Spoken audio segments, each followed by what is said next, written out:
So I thought I'd be dead by the age of 30. Give me $150 a week. I just need to buy Pampers and milk for my daughter. Alfa goes up to them, like, yo, where do you get your jewelry from? I see it shining from the other side.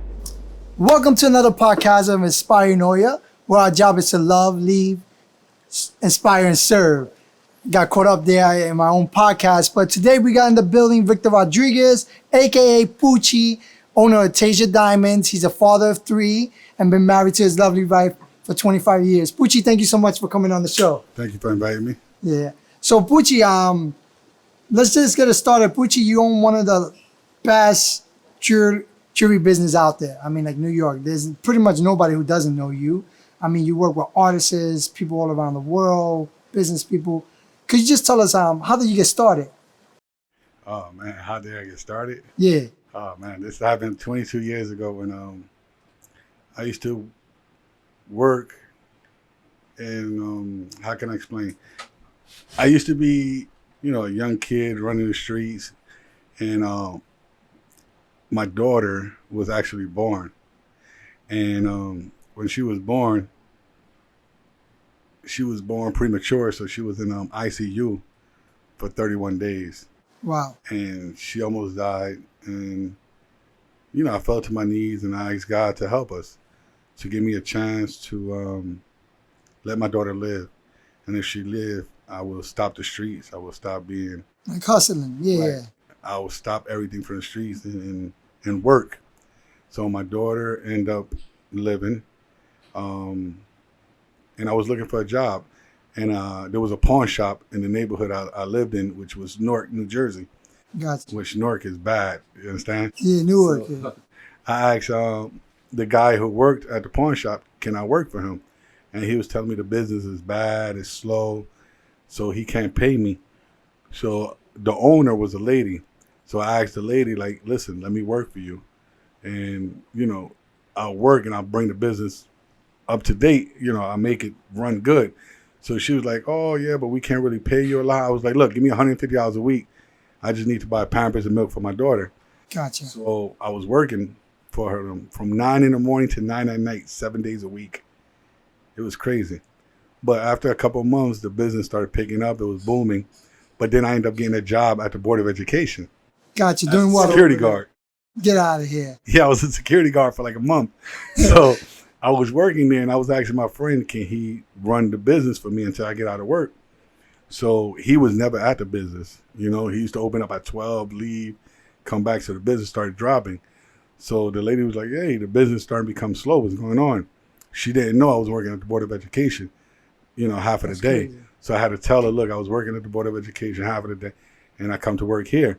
So I had a choice, either keep working at the Board of Education, which I was making like $13.50 an hour. Gotcha. I could have had benefits for my daughter and, pay vacation or whatever, or leave that and go back to $150 a week.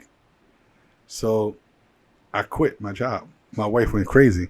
You went to the $150 a week? I went to the $150 a week. Why? Why did you go? Because I saw a vision. Gotcha. In the jewelry business. Security guard, I knew that's all I could do as a security guard, just get paid every year, get a little bonus, like a raise, but that's the limit I'm going to be to. Gotcha. In the jewelry business, I knew I could go farther. So I ended up quitting. My wife was like, yeah, but we need the insurance, we need this, we need that. So in the jewelry business, I didn't have any of that. Gotcha. So I ended up quitting, and I went there. So the lady ended up raising me to $300 a week. Now, mind you, we was doing great. She ended up, so some people came in with some jewelry. I ended up calling her. She made like a $200,000 or $300,000 bonus from her money. So she doubled it. Like she profited. Like give me an example. What did they bring? Watches, chains, rings. Okay. And she sold it. Made like $300,000-$400,000 profit probably. I don't know. She gave me a $10,000 bonus. I was super happy with that $10,000 bonus. Yeah, it was like I thought I was like richest man in the world. Yeah. You can't tell me nothing. So I told I was happy because at that time I ended up getting an apartment for my wife and kids. And we used to live with my mother or going back to my mother-in-law's house, back and forth, me and my wife, because we didn't have money. Yeah, yeah. Now you're the Jeffersons. You moved on up. Yeah, so I took the little money. I ended up getting a little apartment. I think it was like $1,000 a month. So I figured that $10,000 was 10 months of rent. Wow. Okay. So I never touched that $10,000. Crazy part was like a month later, she ended up getting another one, gave me another $10,000 bonus. So I was happy. She ended up leaving to Florida, and I asked her, can I continue working for her? So she let me work. I was sending her from $9,000 to $12,000 a week, depending on profit. Now, how much was you making at this time? Well, I still was making it $300, and then she raised me to $500 when she left to Florida. Gotcha. So I was making $500, never took a penny from her. Every week, just taking my $500 out. If I needed extra money, I would ask her, can I borrow $100, $200 until the end of the week, and I'll take it out. So I used to do that. Now, 2 years later comes, she ends up coming back from Florida. She surprised me. Okay. So it was funny because she's like, look, we're going to go out to eat. We need to talk. So I'm nervous the whole day. Like, we need to talk. Like, what we need to talk about? Like, why you're not talking to me now? So she ended up leaving. And anytime we go out to eat, she's eating. And I'm like, look, I can't eat because I need to know what's going on. She's like, just eat. Don't worry about it. Take it easy. I said, I cannot eat. Like what was going through your head this time, Pooch? Like what? She's about to fire me. Yeah. Or she's selling the company. And I'm like, I quit my job to work for this lady because I saw a future in it. So I'm like, she can't be firing me. There's no way she's going to fire me. I never stole from her, So I'm freaking out. I'm like, look, I can't eat. You got to talk to me now. I'm freaking out. She's like, just eat. And I'm like, no, I can't eat because if you're going to fire me, I want to know why you're going to fire me. If I've been loyal to you, I'm going crazy. So now I'm going crazy. Yeah. She's like, can you just be quiet? Nobody's firing you. So I'm like, so if you want to sell the business, can you at least speak to the people? Nobody's selling the business either. Can you just relax and eat? I'm like, no, I can't. Now you're freaking me out because now I don't know what's going on. So she's like, look, I'm giving you the business. Bro, I started crying. Wow. Like literally, I broke down crying. I'm like, don't play with me like that. She's like, yeah, I'm giving you the business. And I'm like, I just stood shocked, like tears coming down my eyes. I'm crying. And I'm like, I can't take the business from you because I don't like nobody give me nothing free in life. Yeah. She's like, no, but take out. Like, look, let's become partners, and I'll still send you money. She's like, look, I made so much money these last 2 years. I'm retiring. Now you said you were sending her $9,000 to $12,000 a week. A week. So she was making at least $40K a month. Yeah. Pretty much, you send her almost $1 million in 2 years, $960,000 easily, probably more. Yeah. No, because with the two deals, she made over $1 million. Yeah. With no problem. So, she ended up giving me the business, and I would cry, and I was like, look, I can't take the business because I just don't like nothing free handed to me. I've always been like that all my life. So she's like, look, I brought the business, 7 years ago for $18,000. Give me $100 a month if that makes you feel good, and until you pay it off, and you could keep the business. So I'm like, all right, I could do that. Yeah. So in 2 weeks, I ended up giving her the money, the $18,000. Wow. Bought the business, and then that's how. Yeah. So it was weird because I ended up making that week I made $12,000. I sent it to her. The second week I made $11,000 some change. I sent her the whole thing. She's like, no, but I told you it was $18,000. I said, yeah, but those are 2 weeks I made the money, so I'm giving it to you. I could start next week with mine. And from there, that's when I took off. And it was a wrap from there. Yeah, from there I ended up opening up 6 pawn shops. And, I started building my empire from there. 4 years later, which was around 2 years later, I'm sorry, I ended up buying my first house. Gotcha. How old was you at this time?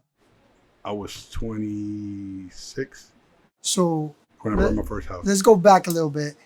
Here you at, barely could put food on the table when your daughter's born, and now you're already buying your first house. Yes.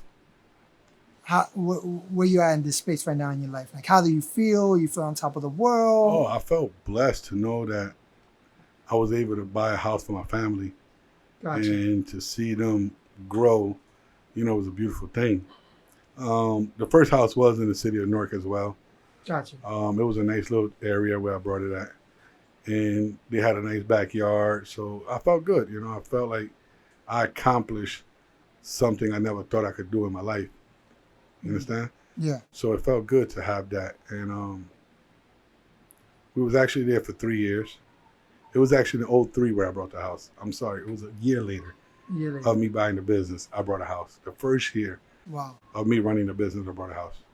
And then 3 years later, which was 2006, I ended up selling the house and buying a bigger house Gotcha. in Belleville, New Jersey. So I ended up buying a bigger house in Belleville, New Jersey, with a beautiful backyard with grass and a swimming pool. Oh my God, the house! It was a nice 4,000 square foot home. So it was beyond your wildest dreams that you ever thought. I never thought I could buy a house like that in my life. No way. Yeah. Even growing up, you never. Even growing pictured up, that. I never thought I could do that. Wow. So I ended up buying a real beautiful home for my family, and it just felt like it was a blessing to do that.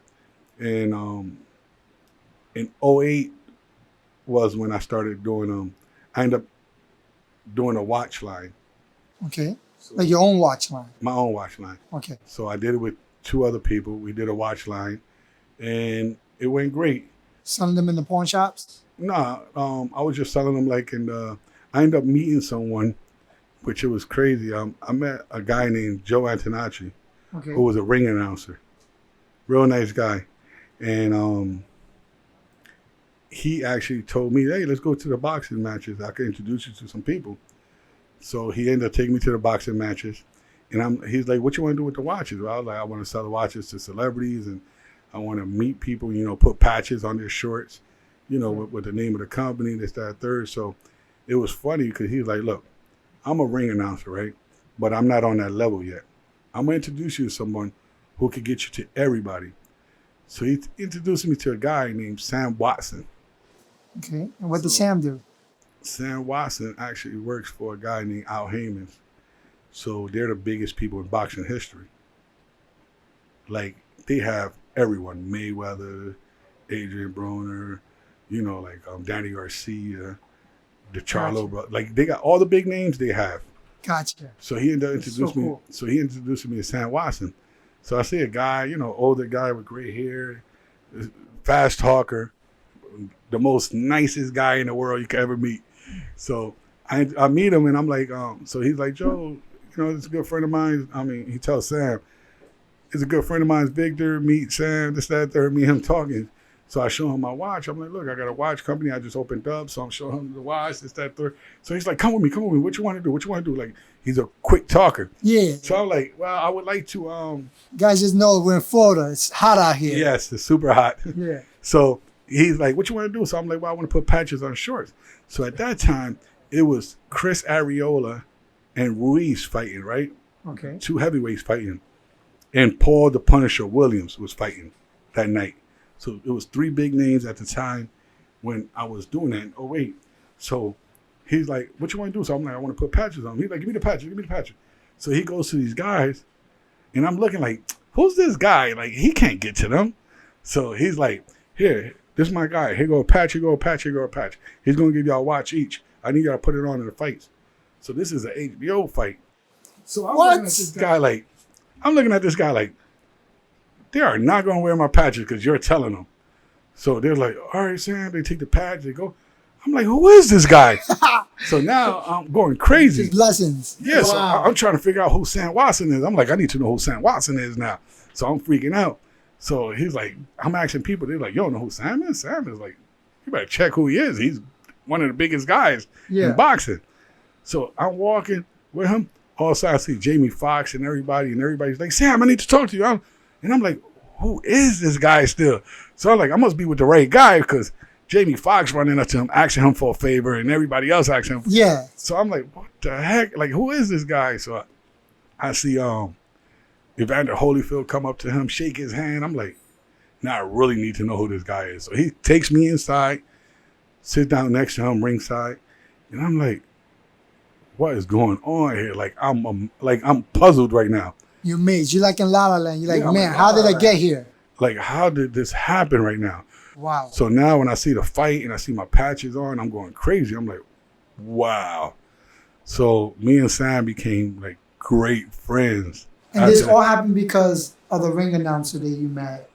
introduced me to Sam Watson. Wow. And the doors opened up for me. Like, Sam is a blessing.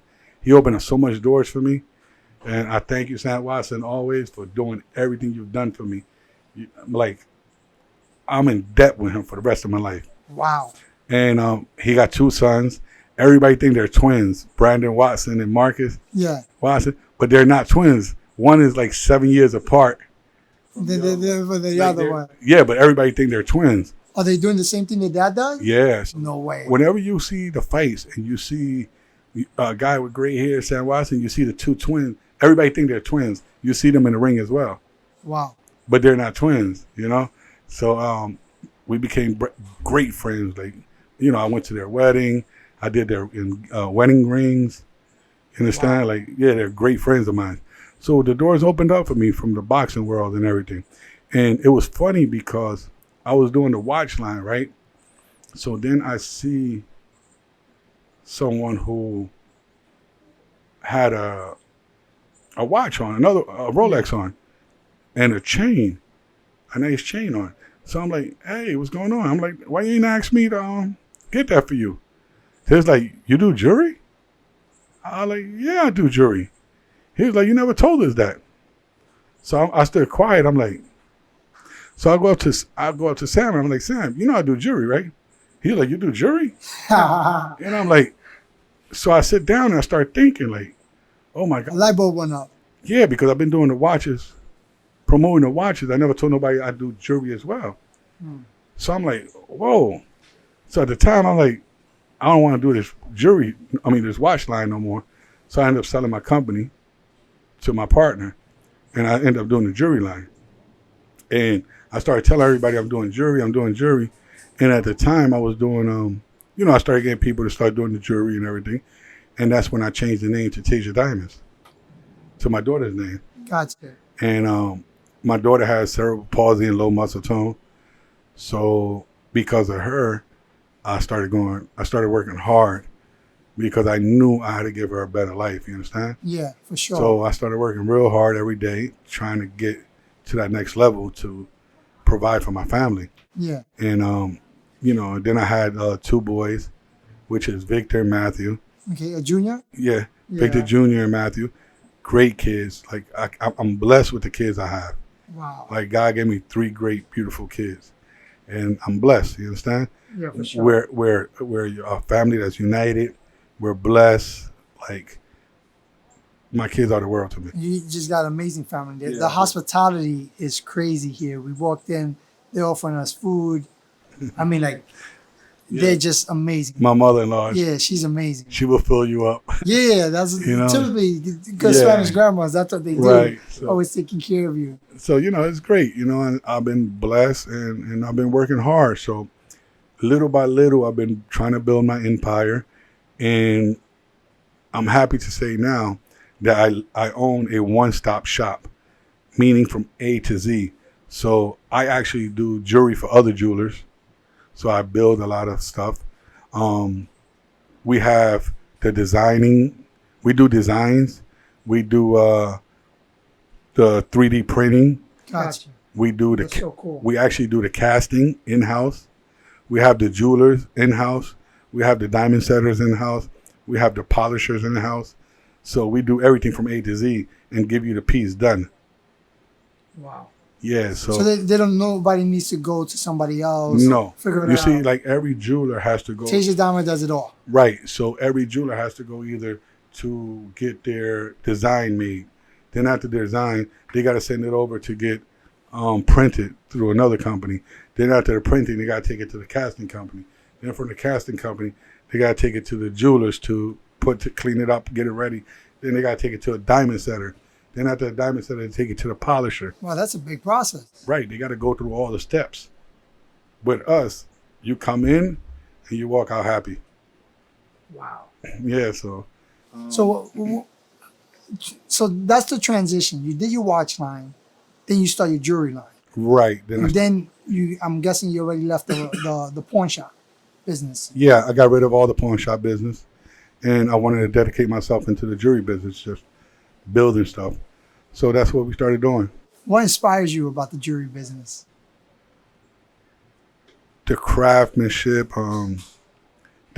When someone asks me to design something, and it was something crazy they want me to design, and once you see it come to life, like you stay puzzled. You're like, wow, like I really created that. I really made that. And especially if the piece comes out gorgeous, you're like amazed with the work. Yeah. The craftsmanship. Even to see their face is a beautiful thing. You understand? Yeah. So, like, I'm just blessed. And a lot of jewelers like working with me. And, you know, I'm happy to know that I'm working with them as well. You understand? Like, we work with one another. And it's great to see that unity, because a lot of jewelers don't want to work with other jewelers. It's all about themselves in this world, right? Or they're kicking each other's backs in. And, you know, I work with a few jewelers, and we're all working together and helping each other out and just building an empire. And nobody's kicking each other's back in. And it's great. It's a great feeling, especially for me to be Hispanic. Yeah. You understand? On 47th Street in the Diamond District, where all the Russians and Jews control everything. Yeah, trust me, I know. I've been in that building. Right. So to see a Hispanic doing what I do is a blessing. How they open the doors for me and they help me out. So it's a blessing to see that. Oh wow, come on, that's good. Tell me one of the, so I'm guessing one of the toughest times was when your daughter was born. And then one of the best inspiring time is when you meet this guy Sam. Yeah, one of the roughest times of my life was with when my daughter was born. Yeah. Where me and my wife went through a lot of struggles and trials and tribulations, and Yeah. we saw our world crumbled in a second. So it was rough for us. It was hard. Yeah, real tough. But today is amazing because she's so inspiring. Yeah, now she's the most inspiring young lady in the world. She wrote her own book. You know, my daughter's very smart. She's been in a lot of like interviews because people are so inspired by her and they want to know about her. So she's always she's been in so many. So how do you feel? Like in the beginning it's tough, and now people are like super inspired by her, Tajia. And then now everybody wants to talk to her. It is a blessing to know, you know, because they told us that my daughter won't be able to walk, won't be able to talk, and my daughter was an honor roll student.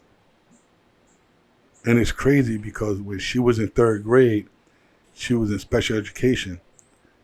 And the teacher from third grade was speaking to us and had a meeting with us and was like, your daughter shouldn't be in special education.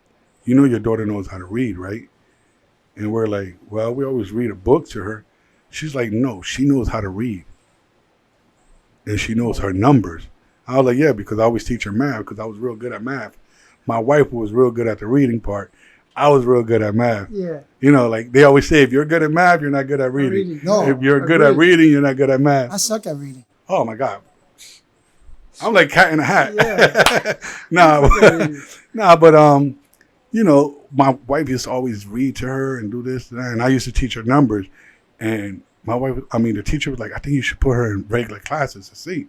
And I was like, let's try it, see what happens. So we transitioned her from special education straight into third grade, like into regular classes. Half of the year was over.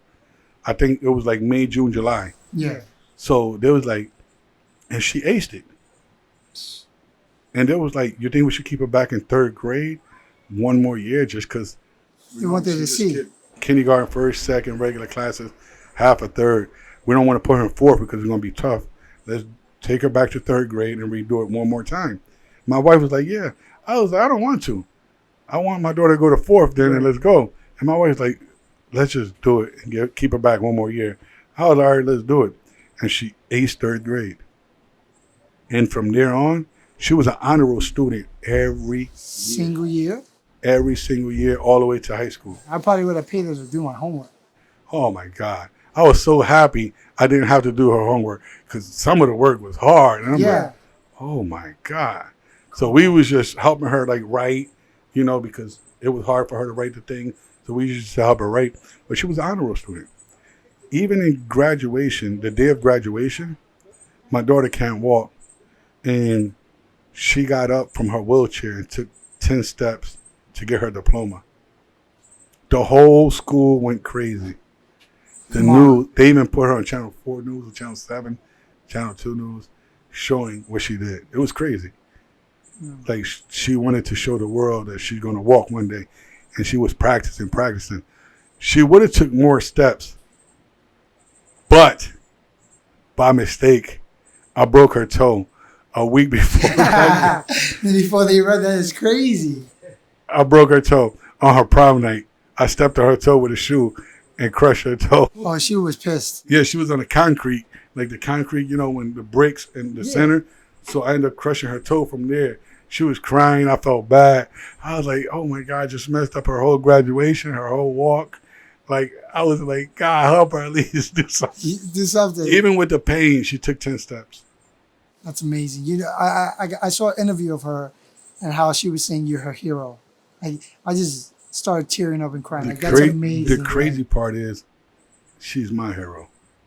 Wow. That's the crazy part. She's the one who changed my life around from all the stupidness and dumb things I did back in the day when I was young. So you went from being a hustler in the streets, just her being the blessing in your life. Yeah, I thought. Became legit, and because all this is because of her. Yeah, because honestly, I always said I won't pass 30. I always said I won't never pass the age of 30 because the things I was doing. So I thought I'd be dead by the age of 30. But thank God, God had a different path for me and different life for me.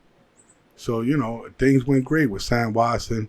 And then the crazy part is my friend ended up getting signed to the Yankees. Robinson Cano. Okay. So when Robinson Cano got signed to the Yankees, he told me he was going to help me and open up doors for me. And let me tell you something. This man took me to the next level. Wow. Because when he became big, he brought me all the big celebrities. And the crazy part is, he always told me, I never want a penny from you. I just want to help you out because you're a friend of mine. So he just added value, pure value. He said, no strings attached. No strings attached. He said, we're from Newark, New Jersey. I made it. I want you to make it. And that's what he did. He opened up so much doors for me. And I always like, oh, what do you want? Like, do you want something? This, that, third. He said, I don't want a penny from you. I want you to take care of your wife and kids and for you to live a better life. That's all. And when I tell you he brought me big names, he brought me big names. Like right now, he just got me one of the biggest superstars in the world, Fernando Tatis. Yeah. Is my client. He just got, what was it, like a $200, $300 million contract? The kid's 19 years old. It's crazy. Like, it's crazy. The blessings that God just Oh, gave my God. He just gives me so much blessings and blessings and blessings. It was like I got so many people that opened so many doors for me. You can't do it alone, right? No, You got to let people know, even if you want to be a jeweler, go for your business, you can't do it alone because people always think it's me, and you need people, right? Yeah, you need those doors open, and you got to be loyal, and you got to be great. You know, don't cheat people. Don't do, like, it was crazy because Robinson Cano, right, asked me to make 2 chains for him. So I make him the 2 chains, and the day I drop it off to him, me not knowing anything, he had appraisers at his house appraising his other jewelry. And I gave him the 2 chains. So Robinson Cano was like, hey, I'm busy. Just give him the 2 chains. I'll see you later because I got to do an interview. So I was like, no problem. So I gave him the 2 chains. I left. So Robinson Cano calls me 2 days later. Matt, like, you just don't understand how pissed off I am. I'm like, what's wrong? So he's telling me, like, all this jewelry is bad. And he's telling me that the jewelry is bad. This, that, third.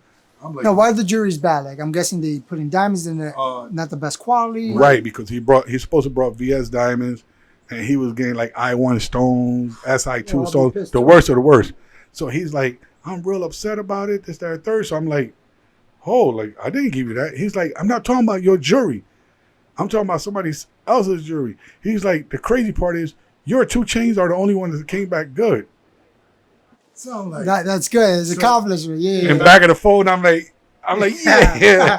Happy. Celebrating. Yeah. Yes, I'm celebrating. So he's like, look, I need you to make me all my jewelry again. And he has so much jewelry. Wow. I had to make like 20 chains for him, like bracelets, rings, some new watches he wanted. So it was like a door open for me. So he's like, I'm going to help you out, this, that, third. So he started getting me all these other guys. And the reason all these other clients started coming to me was because they were seeing his jewelry. And it was like, oh my God, where you got that chain from? It's shining so much. And everybody was coming up to me like, yo, why those diamonds are shining more than my jewelry or this, that, third.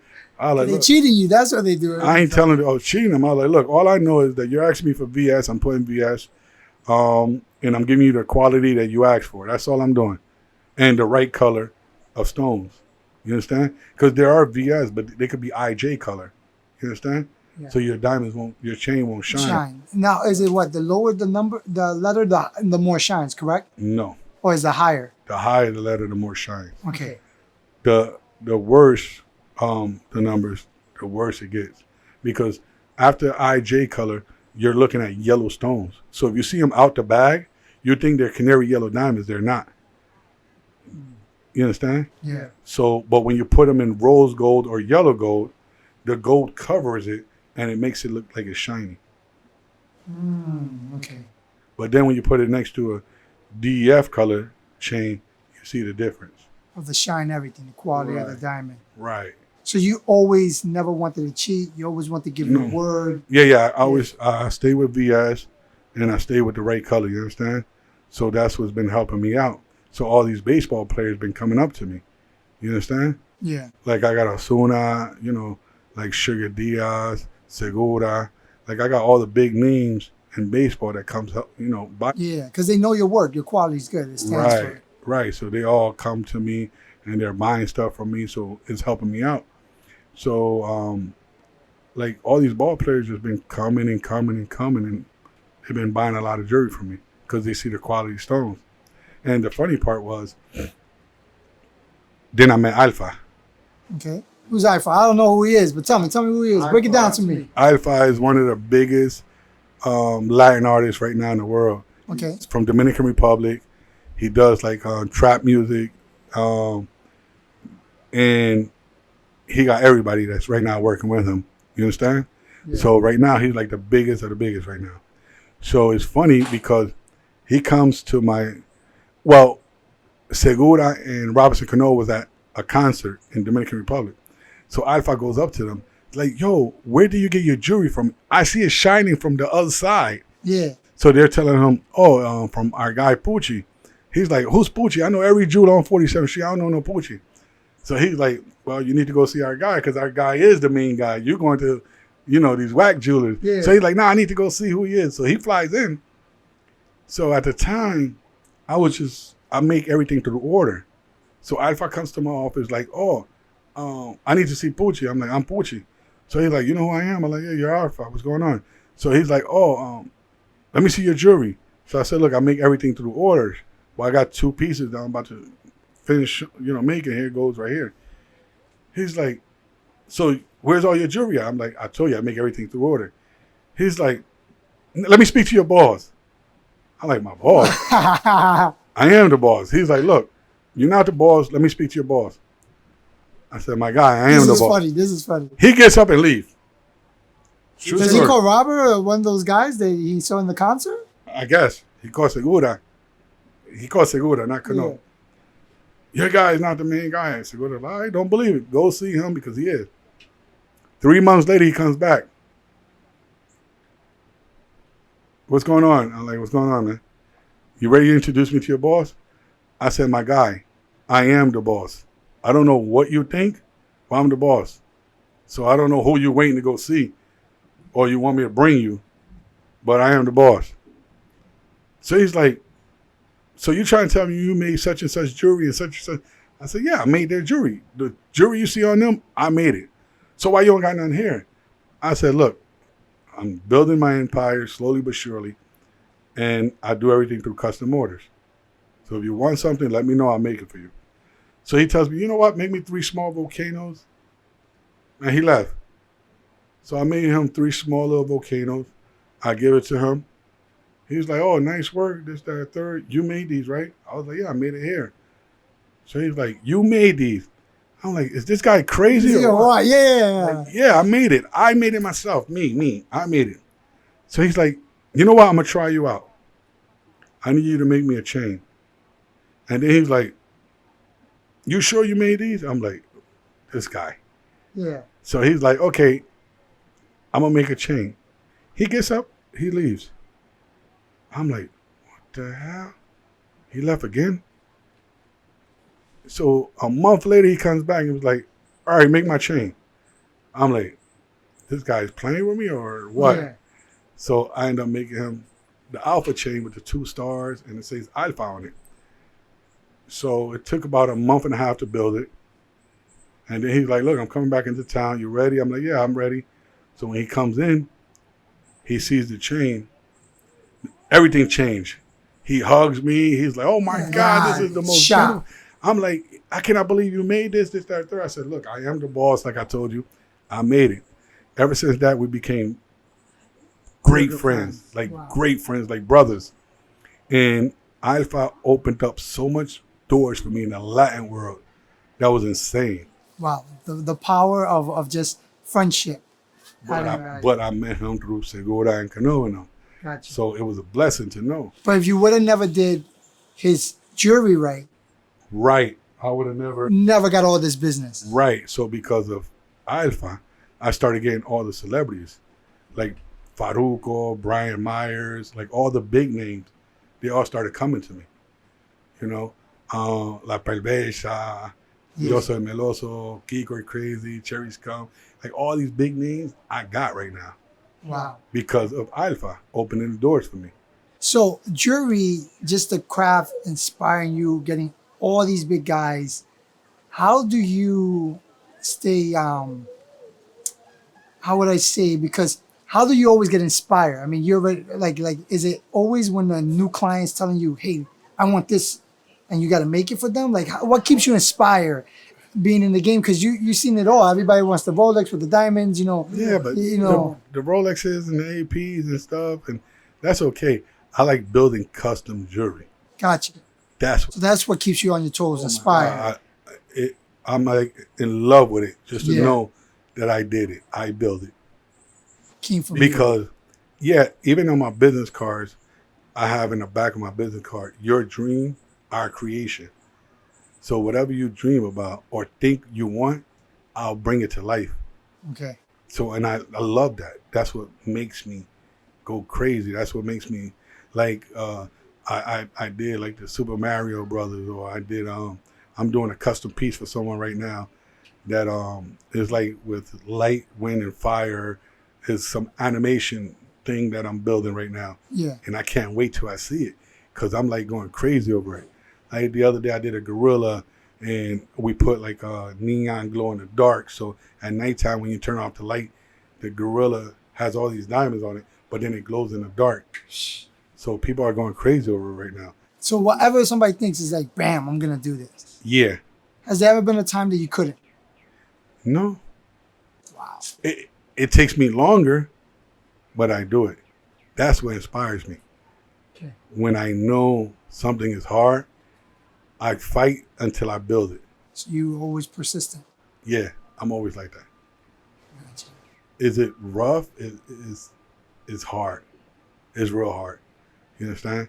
Because there's times where you mess up orders because, the workers didn't understand the concept of the color or the time frame of getting it done is rough. Some of these people are demanding. They want it like quick. Right. And then when you got a big celebrity calling you and telling you they need it in a week or 2 days, 3 days, yeah, you can do it, but you got to stop all the other orders just to make that happen. And this is where it gets rough at. It brings stress. It brings headaches. You understand? So it's a rough job, but it's a blessing. Something you won't take back. All of this just because you wanted to put Pampers and food on the table for your baby girl. Yes. So, Booch, what do you want to be known as? What's your legacy when you're not here in this world? What is your gift you want to give to the world, and what do you want to be known for? that I've always been truthful, that I never stole from no one, honorable, and that's all I want to be known as. I don't want to be known as I just want to be known as I've always been that person that everybody spoke to. It's weird because you know how a lot of people say that when you die is when you hear a lot of people who love you and care for you. Yeah. And it's crazy because I end up catching Corona in March, right? Through a person I thought was a friend who comes in and gives me Corona, knowing he had Corona, and end up giving it to us in my office because I was eating a plate of food. My cousin offered a plate of food. Yeah. He eats and had Corona and gave it to me and my cousin. So I ended up getting rushed to the hospital, and I almost died from it because I had pneumonia. So a lot of people heard that I was in the hospital. And I'm talking about from celebrities to old-time friends to family members. And the love and support I got from people was insane. Like, I was truly blessed to see how much people cared about me and how much people loved Really me. cared, yeah. Yeah, like it was shocking to see even people I haven't seen in a long time that wrote to me and told me I can't leave this earth yet because I'm a blessing to them, or you know, people who just text me and was like, look, you've done so much for me and my family and we're praying for you, and people crying, and it was insane. Like if I was dead, but everybody was showing love while I was still living, and it was just a blessing to see that. And one last thing, if you can give your 20, 30-year-old Uche advice for people out there, what would you tell them? Like, be the best piece of advice you can give someone young. I'm a person who was born and raised in the city of Newark, which a lot of people tell you, oh, when you're raised in a ghetto, you won't go nowhere in life. That's not true, because I had a single mother who raised 4 children, and even though my father was near, he was never there for us. My mother was my father and my mother. So she taught us to be go-getters. She taught us to fight for what we believe in. And I worked hard to get where I want to get to. And just because you're in the ghetto or times are hard or things are rough, you can do it. Just believe in yourself. If you believe in yourself, you can make it far in life. You just got to have that strive to try to be great at what you do. It took me so many years to get to where I'm at today. It took me over 20 years because everything's been going great the last 2 or 3 years for me. But it took me 20 years to get to where I'm at today. So don't give up. You can fall a million times. Just get back up and keep doing what you have to do to succeed in life. A lot of people fail in life because they give up right away. They quit. Yeah, they quit. Because, I failed at this, I'm going to give up. I failed at that, I'm going to give up. No, keep going. You never know that next step is going to be the step to get you to that next level, to get you farther in life, to open all the doors for you. But if you don't believe in yourself, no one can help you. You can't help someone who don't believe in themselves. Because you help them, they're going to fail. You help them, they're going to take your hand, they're going to take whatever they can from you and give up. So you just help somebody who don't believe in themselves. Now they're going to try to go to somebody else and get more stuff or more things. And that's it. Wow. Well, you guys heard it from himself. The man, Pucci from Tajia Diamonds. Pucci, thank you so much for being on the podcast. Showing me so much love. I'm so honored. Love you guys. God bless you. And thank you for joining us. Inspire and serve.